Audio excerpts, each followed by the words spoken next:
Yes, I'm back, JVceo. So today I'm taking you through a live. I've never been on Instagram live, but I basically had someone reach out to me from the States, the Morning Huddle 327, I think they're called. They do a lot of sort of live sort of shows on their channel, and they said, look, would you want to be part of it? And I thought, why not? I've never been on live before. Anyways, on the video we talk about businesses, starting a business, a bit about my background. Then we talked around about, you know, systematic oppression, Black Lives Matter movement, and also, you know, just general sort of business advice. So I would love for you guys to watch it. So yeah, I thought, you know what, this week we're going to watch it together. It's slightly long, but it's very informative. So stay until the end. I drop some gems at the very, very end. So yeah, and even in the middle. So just watch it all till the end. And yeah, that's it. Thank you for supporting. Let's get this channel up to 1,000 subscribers. So if you ain't subscribed, make sure you do that right now. Let's go. There he is. Hi, how you doing? You okay? Yes. How are you, John? Happy to be on here. That's great. Fantastic. Thank you. Good. I appreciate you doing this. So good. Can you do me a favor? Can you type in your first name, last name, the name of your company in the comments? I'm going to pin your comments. All right. So first and last name you said, yeah? Yeah, first name, last name, and the name of your company.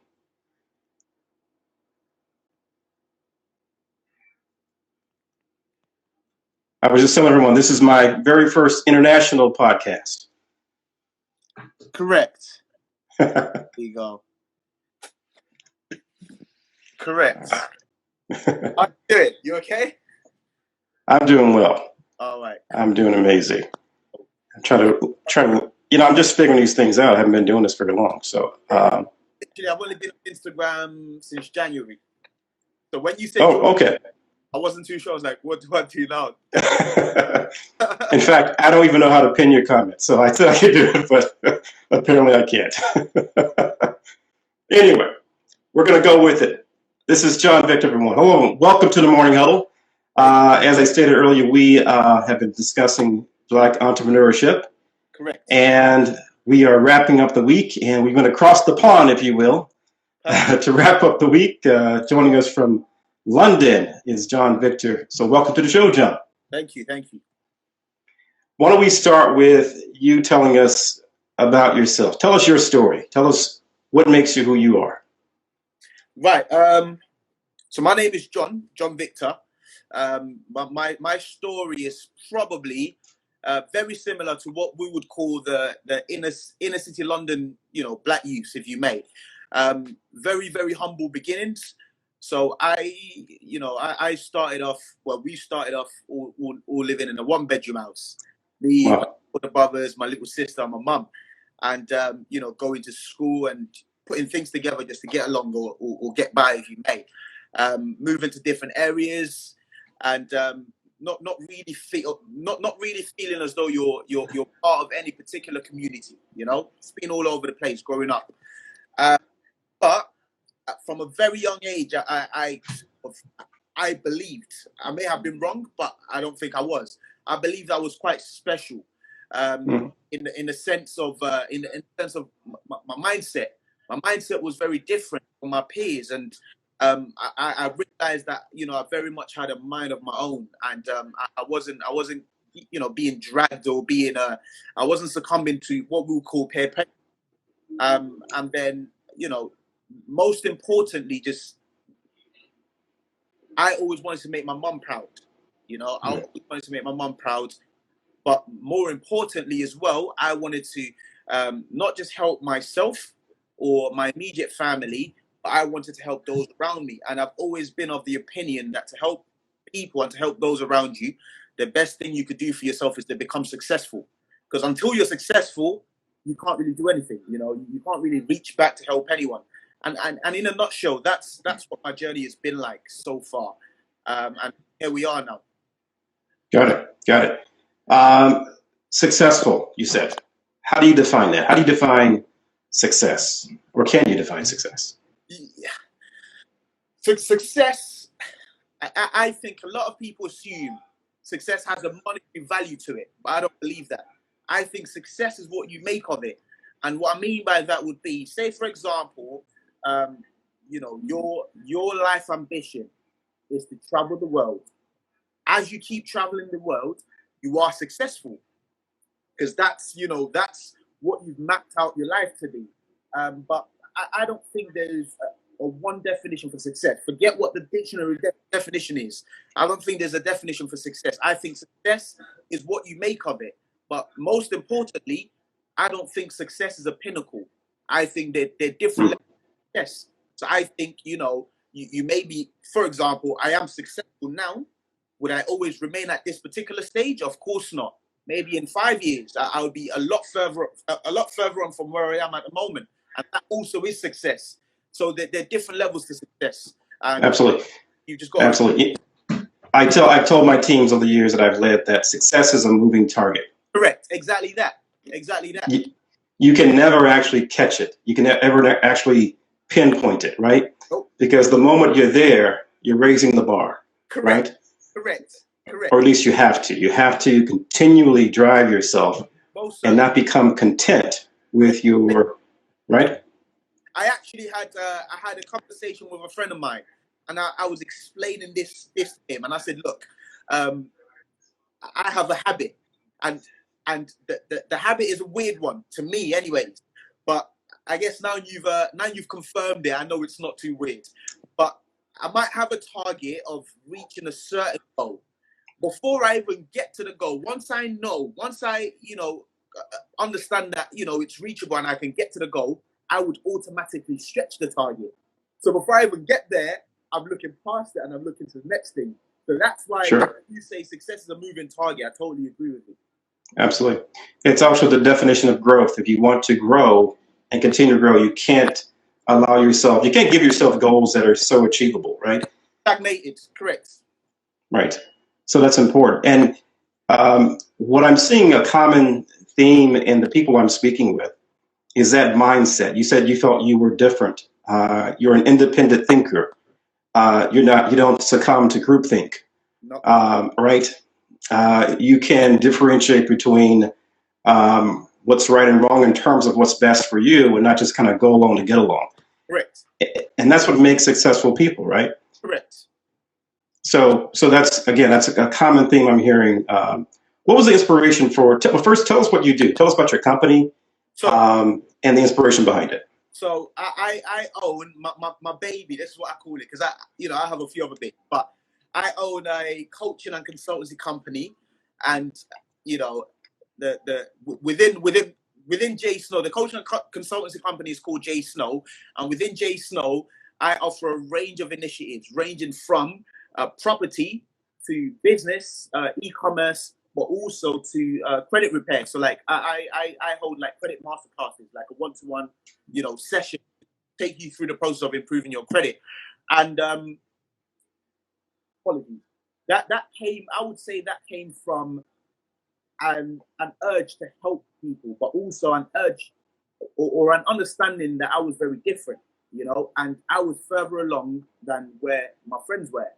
So it's almost like my little way of reaching back and helping people along and taking people on the journey with me, because I think I'm very certain of what my trajectory is and what my journey looks like. But I think there's a lot of, you know, whether it's young, whether it's old, whatever you want to term it, I think there's a lot of people have no idea in terms of what their journey in life looks like. And I think that's where, you know, the idea came from. And most certainly, I think, you know, JVceo emulates what my personal journey has been. So before JVceo, I've had other businesses. So from 2014 to 2019, I was running a commercial cleaning company, which was very successful. I've, you know, had other little businesses growing up. I used to have, you know, a clothing company, printing clothes and selling that in school. And then I sold enough. I went into university, studied law. Then I started doing events, you know, organizing parties and stuff. And then from there, I've gone into the cleaning company. So the natural trajectory was to go into the coaching side of things. So now automatically, I've become the go-to person for a lot of my friends and even outer circle. They would contact me and they would want to pick my brains on a business idea. They would want to pick my brains on a And that's what I do for them within that JVceo company. It's a very specialized skill, should I say, because I think it's one thing knowing of an area, it's another thing being able to teach and actually act someone efficiently. So yeah. No, that's a very good point. So what would you say to someone? What advice would you give to someone who wants to start their own business, but they're a little apprehensive about it? Right. I would definitely say pull the trigger, right? Because this is what usually happens when someone wants to start a business. You have a bright idea, you have a spark, and you're excited. This is the order of things, believe it or not. You're excited, which is great, but then you start overthinking. You start thinking to perfect that idea. And whilst you're doing that, the doubt creeps in. And then you lose that excitement for that idea. And before you know it, you lose the urge to actually go out and do it. So that's why I have bright ideas, but they've never actually pulled the trigger on it. So to get away from that, what you need to do is once the idea comes to your head, you do your due diligence and you pull the trigger. You know, don't dwell on it too much. If you dwell on it too much, you're never going to do it. Anything past, I would say 2 months is too long. You could get all your research done in 2 months. You could get the idea started, get the business started. If you need certifications on the side, you could always get that along the way. You don't have to wait for everything to be perfect before you actually go for it. So my advice would be go for it. You know, if you don't, going for it next year is a year too late. You know, so some businesses are very have a very short lifespan. An example being, I don't know if you remember. Do you remember the fidget spinner? Yeah. Spinner things, right? So that's business. I know people that made hundreds of thousands selling those, but they jumped on it at the right time. So now imagine I wanted to do that, but I kept waiting for the right time. That was only around for 1 year. That window of opportunity was only around for 1 year. If I'd waited, I would have lost it, you know? So that's what it is. Just pull the trigger and you learn from your mistakes. And finally, right, people need to stop assuming that the business you start with right now has to be the business that you end with, or has to be the business that takes you onto the millions, right? You could start with a business, you could start small, and maybe that business would only make 30,000, and it takes you to your next business, and it takes you to your next business. You need to flip upwards, and that's my advice to people. Got it. Flip upwards. Got it. So it's kind of like what we talked about in the beginning about success being the moving target. So you can think of your business that way as well. You don't have to be stagnant and stick with the same business, but you can diversify and do other things. Correct. Got it. Well, so we've all experienced the COVID-19, right? Yeah. And and we've experienced being shuttered in place and shutting down the economy and that sort of thing. And so I've been focused on this was the inspiration for me, by the way. Okay. This is when all this happened. My focus has been on, what's your plan B? Because, depending on how you were impacted by COVID-19, to me, that served as a wake-up call for everyone, right? So we've got to be thinking about, what's our plan B option? Oh, so I agree. What advice do you have for people? What should be, if they're going to do something, what should be their plan B option? Right. So for me, when you operate a business, you have to operate it from the balcony. And I use this term a lot. It's like when you're at a party, you party from the balcony. When you're on the balcony, you can see everything happening, right? You have a bird's eye view, if you may, right? Sure. But a lot of business owners are so consumed within their business that they don't see nothing else. And that leads to them being small-minded. So what you need to do is you need to essentially get to a place where you're thinking of all possibilities and you get away from an area of being complacent. Because I think the whole COVID stuff, it's quite interesting that you've mentioned it. I think it more comes from a place of complacency, lack of foresight, and maybe a bit of laziness, bit around laziness.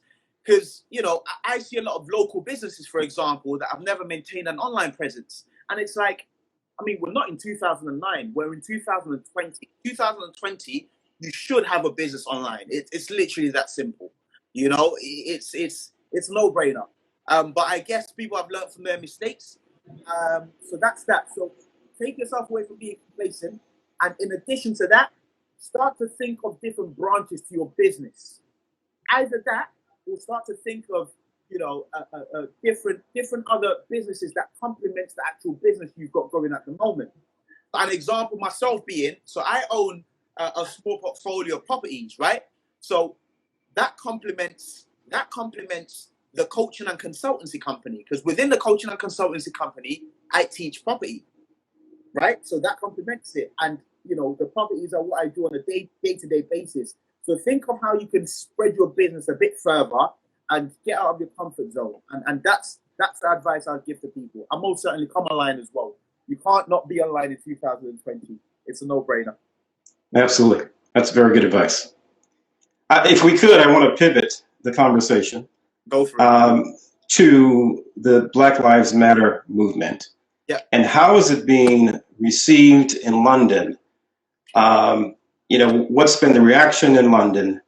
How is it impacting the everyday lives of people where you live? I think it's been received, what's the word I'd use? It's been received fairly openly in London as well, because I think there's a huge misconception that, England isn't racist, or the United Kingdom isn't racist, but that couldn't be further away from truth. I think that the big difference between obviously over here and over there is, there's a lot more brutal killings by, police officers, but nonetheless, there's a lot of racism that goes on in England, overtly and covertly as well, especially institutionalized racism. And, it's been a crazy few weeks over here. There's been protests. It's been marred by, counter protests, looking to save the statues. Because, in the last sort of week or a few days, we had incidents where, the protesters were pulling down the statues, but these statues belonged to, slave masters that for some odd reason is still visible in London. Like in this day and time, those statues should not be up, but they are. So the protesters were pulling those down, and subsequently, the counter protesters tried to catch with the Black Lives Matter protest. But most importantly, I think we're headed in the right direction, because I think you've got to be very vocal about things that concern you. But most importantly, I think sometimes you got to try different strategies. So if being quiet and raising your hand to speak doesn't work, then maybe you got to speak a little louder. If that doesn't work, then maybe you got to stand up and and show that you can actually stand up for yourself. And I think that's the natural progression of things. And so yeah, it's been interesting, and it's interesting to see what the next sort of 6 months looks like, because the governments they're all creating committees to research and find things and ways to change things around. But I don't think they need that. There's been several recommendations from the last few years in terms of how to improve inclusivity within the UK, but I don't think they've taken any of that on board. So it's interesting to see what the trajectory looks like moving forward. Isn't the answer just quite simple? Isn't the answer just see the good in others? You would think so, right? Why do we need committees? Why do we need laws? Why do we need right? You would think strategies. So. You would think so. It's just see the good in others. I don't know. That's how I lead. That's how I manage people. I say it all the time. Totally. First seek to understand and see the good in others. Totally. It's not very difficult. Be a nice person. Be polite. Thank you, please. Oh, I appreciate you. Those little kind words. It goes a long way.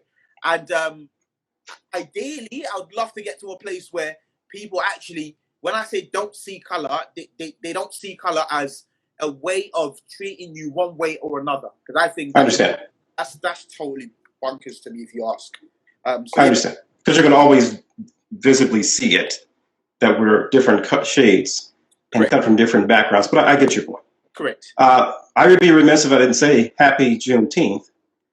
And that may not be applicable to you, and you may not even know what that is. What's that? And many people, Juneteenth. So Juneteenth is a uniquely American.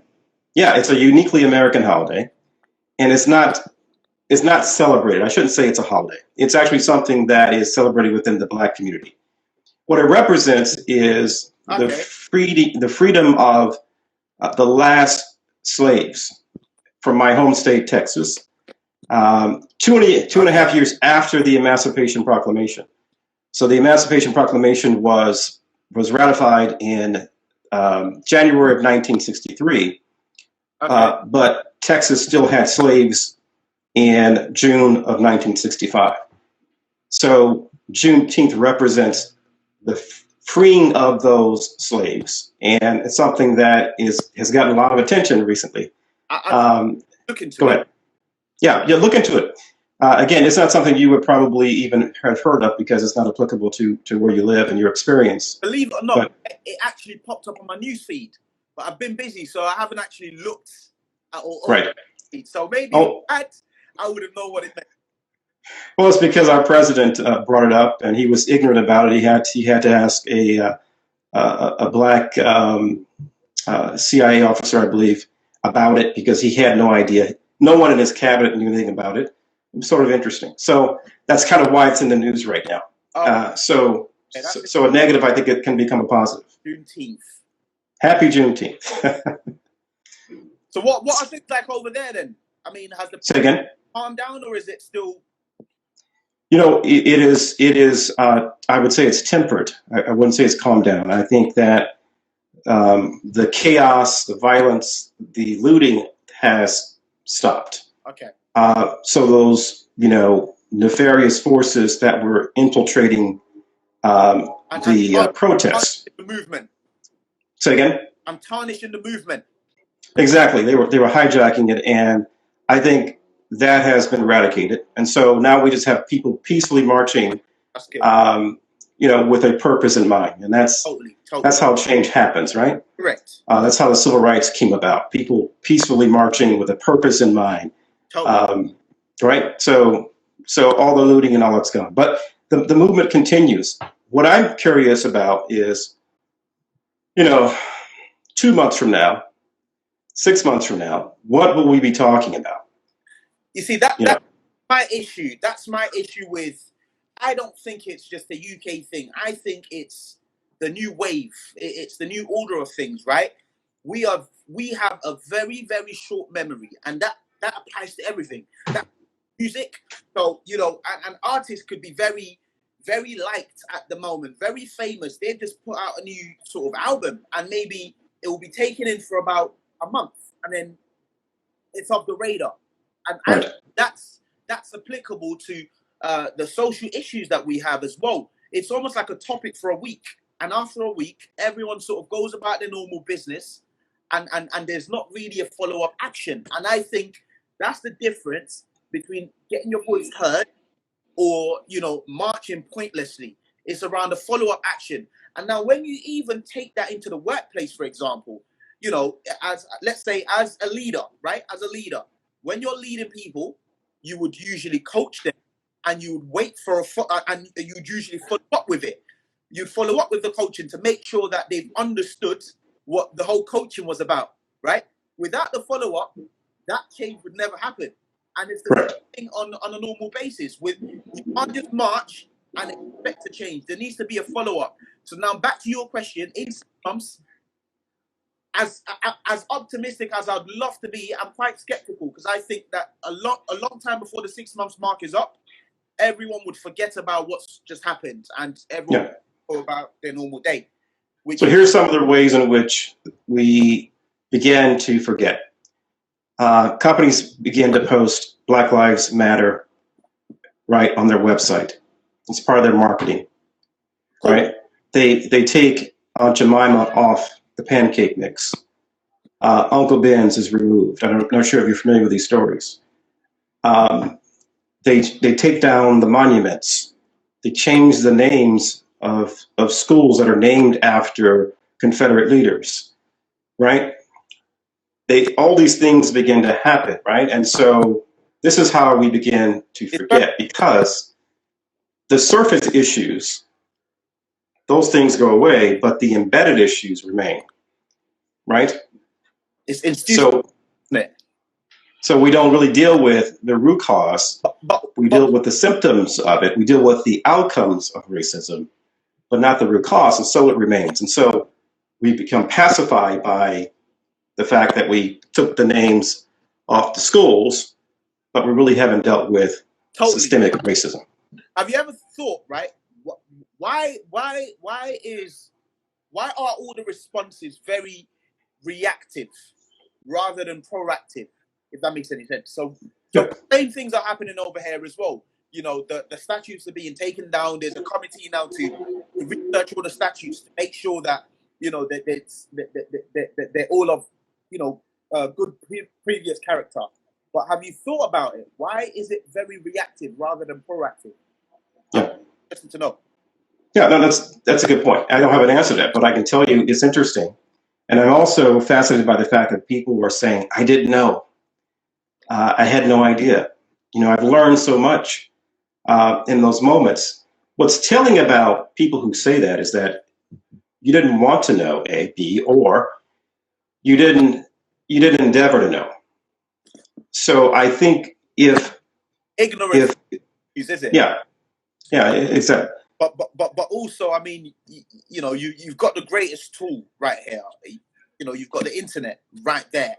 You know, if you really wanted to learn about other cultures, and also in 2020, I don't believe anyone should really be taught about racism.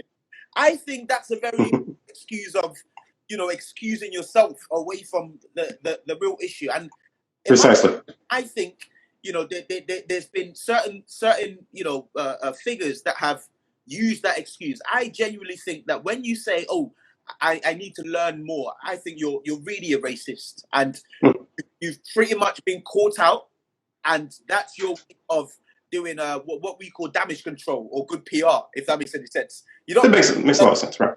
You don't need to learn about racism. Most places, even if you live in a place that isn't so multicultural, once you go online, it's very multicultural online. Once you step into a shopping mall, it's very multicultural. When you travel, it's very multicultural. So what's your excuse for not knowing about racism? You're familiar with the term microaggressions? Yeah, of course. So, you know, we, my wife and I, we went shopping yesterday. And we haven't gotten out a lot since all this has occurred. And it's becoming more hostile in the supermarket. And I'm pretty good at reading body language. I used to interrogate people for a living. I studied neurolinguistics and things of that nature. So I can tell when someone is being hostile toward me, even though they don't say it. Reaction, isn't it? Say again? To get a reaction out of you. Yeah, well, just the nonverbal cues. Yep. And so the stares, people being aggressive with their shopping carts. It's just a totally different shopping experience for my wife and I yesterday when we went to go buy some groceries. So that tells me a lot about where we're going. And it makes me concerned because, and hopeful, because I know that before real change can happen, chaos must ensue. 100%. Right? There's no peace. So, absolutely. And so not real change, right? Not to placate us, but real change has to, if that's going to occur, then these things are going to happen. We're going to be dealing with microaggressions. We're going to be dealing with people who are going to get in your face. We're going to be dealing with cops who are going to act out. That's happening. We have people here in America that are being hanged, and they're trying to say it's suicide. I've heard of that. That's happening. 6 cases at the moment across the states. And it's not a coincidence. So when you start to take down the statues, remove their Confederate flags, remove the names, they're not going to just say, okay, we give up. Right? But there's going to be a response to it. There's going to be a response to it. And we've got to understand that and be prepared for it. And so the people, our ancestors of the 60s had to deal with it with dogs and water hoses. And so we've got to be prepared to go through the same thing if we truly want the freedoms we seek. So I've got a question for you then, right? Yeah. They'd be prepared to go through with the same thing. Would you, because that's been the argument over here, right? So for example, the Black Lives Matter protest was cancelled when there was a threat from the anti Black Lives Matter protesters that they would come through. So my question to you is, in these situations, should or would you take the moral high ground, or would you actually meet the aggression with aggression or a bigger aggression, if that makes any sense? I think you have to take the moral high ground. I think you have to follow in the footsteps of Martin Luther King. And while I'm a big fan of Malcolm X, he began to see things like Martin, and Martin actually began to see things more like him. And for me, the answer is always in the middle, right? So we've got to aggressively pursue our freedoms, but we can't become the thing we hate, right? Got a point? That's a guiding principle in my life. Never become the thing that you hate. You've got a point. So, because you're no better than the thing that you hate. So, and then you lose the argument, because then you become what they have already described you as. You become the animal, right? You become the thug. It's funny. It's funny, right? Yeah. So more people are going to, unfortunately, have to die in order for real change to happen. It's like I said, the hangings that we have here in America, more people are dying. We're going to have more police abuse. These things are going to happen at a higher rate before change can happen, because people are going to really understand that we got to do something. We can't just put up Black Lives Matter on our website.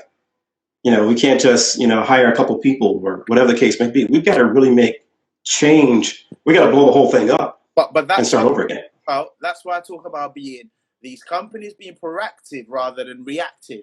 It does no good when something happens, then you want to hire a black panel within your company. Like, I don't know if you remember the Gucci outrage that happened, I think about 2 years ago, where they printed something along the lines of, I think, best monkey in the jungle, and they had a black child wearing the hoodie. Mm-hmm. After that, they met with, I believe, Dapper Dan from Harlem, and created the whole, would you say, a panel of black advisors and designers and stuff like that. But Gucci, you should have done that before. You don't have to wait for something to happen before you do that, because then for me that doesn't come from a genuine place. That comes more from a place of trying to protect your profits. Similar to these companies that are suddenly attaching themselves to the movement and showing solidarity. And I'm thinking, but hold on, you've never truly shown that you care about the black community. So are you doing it because you care, or are you doing it because you understand that financially the black community are probably holding up your brand massively? And if the funds were to get pulled from the black community, you would feed it. Yeah. So here's the thing also. How do you solve it before that even happens? Have black people sitting at the table, right? So there's a Tide commercial that I continually bring up, because it's my mission in life to get this Tide commercial off the television.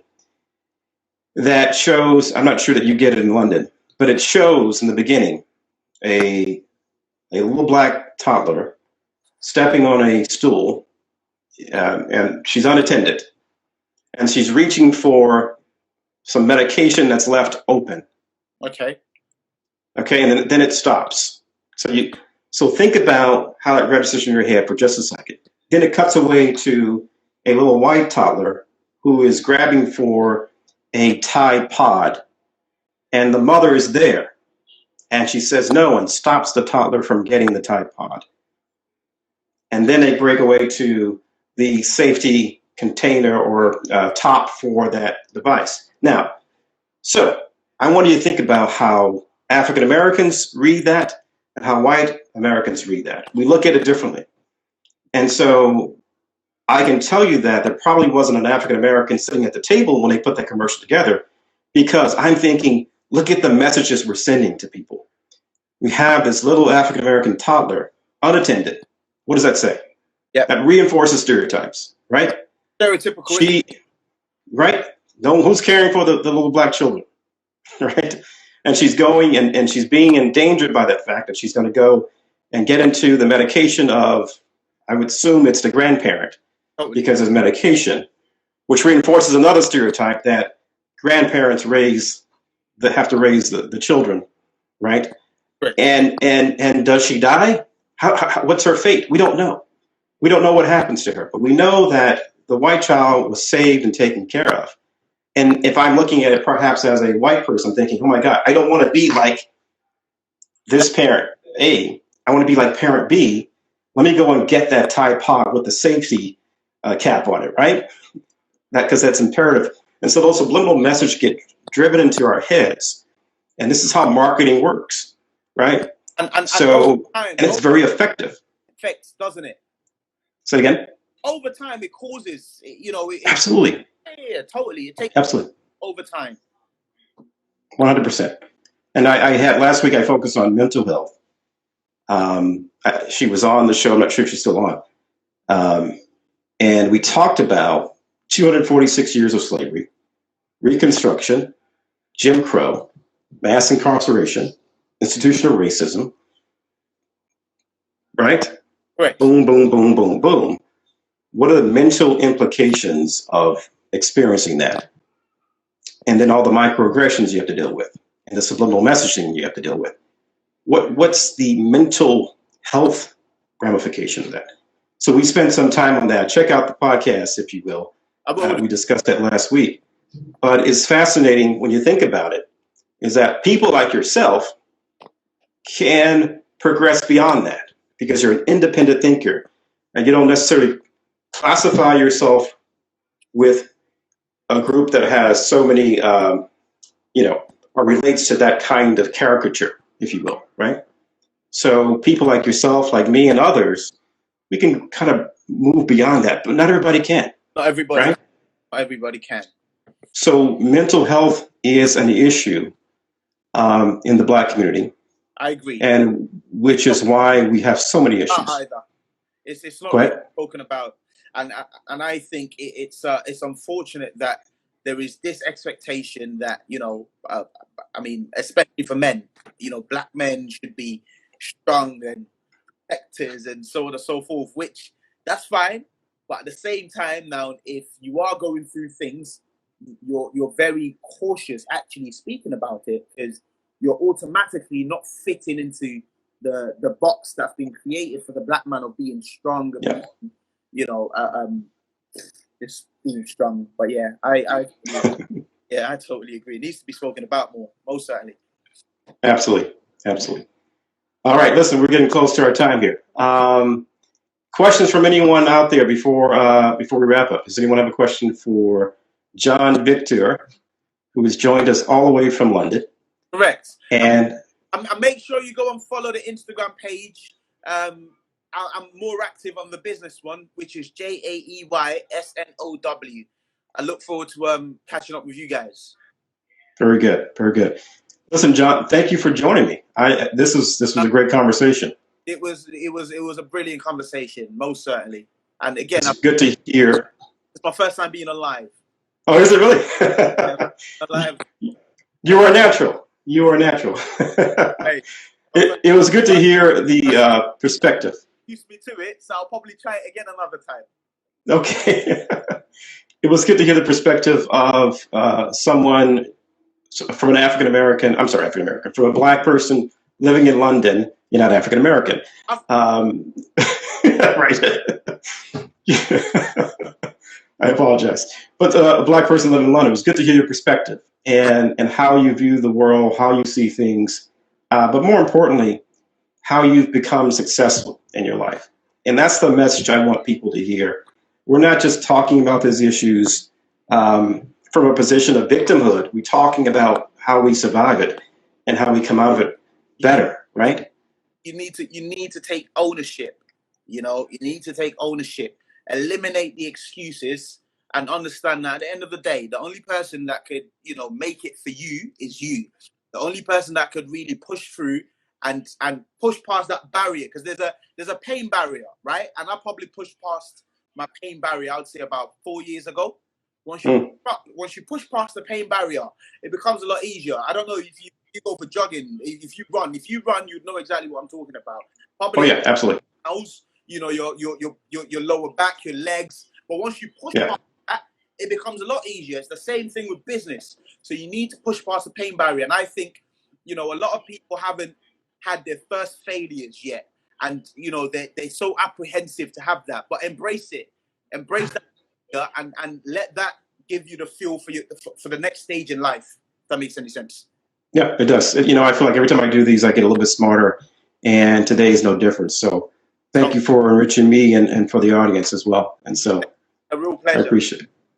All right. Look, you what time is it there, John?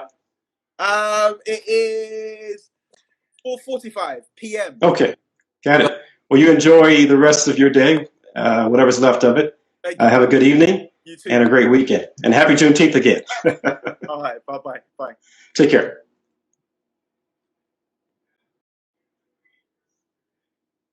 All right, everyone. That ends this week. And the topic again this week was Black entrepreneurship.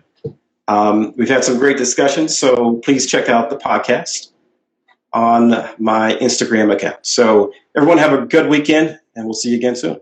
Take care.